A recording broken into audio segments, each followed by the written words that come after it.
नमस्कार, स्वागत आहे आपल्या चॅनलमध्ये, ज्याचं नाव आहे पैशावाला माणूस. तर आज आपण बघणार आहोत पंतप्रधान नरेंद्र मोदी यांच्या परदेश दौऱ्यावर एकूण किती खर्च झाला. 2015 ते 2025 या सालात 772 कोटी रुपयांचा खर्च झाला. तर 2021 ते 2025 या कालखंडात 462 रुपये एवढा खर्च झाला. तर एकूण तुम्हाला आता मी सांगतो की प्रत्येक वर्षी किती खर्च झाला. हे चार्ट मी तुम्हाला खाली दिलेला आहे.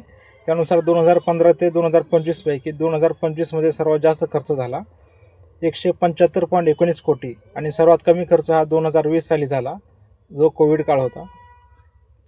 तसेच महागडे दौरे कोणकोणते होते ते आपण बघूयात.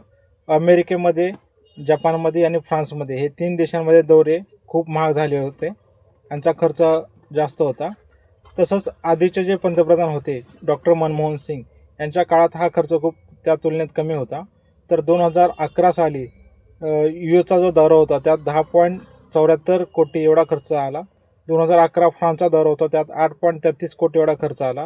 2013 हा रशियाचा दौरा होता त्यात 9.95 कोटी एवढा खर्च आला. आणि 2013 हा जर्मनीचा दौरा होता त्यात 6.2% एवढा खर्च आला. तर खर्च का वाढला? महागाई, रुपयांची घसरण आणि डेलिगन साईज 25 ते 95 मेंबर असतात, यामुळे खर्च वाढला असे सूत्रानुसार सांगितले गेलेले आहे. तर परदेशी दौऱ्यामागे धोरण किती खर्च होतो आणि हा झालेला खर्च तुम्हाला देशासाठी महत्त्वाचा वाटतो का, हे मला कमेंटमध्ये नक्की सांगा. आणि आजची माहिती कशी वाटली हे मला कमेंटमध्ये नक्की सांगा. आणि थांबा, सबस्क्राईब करा.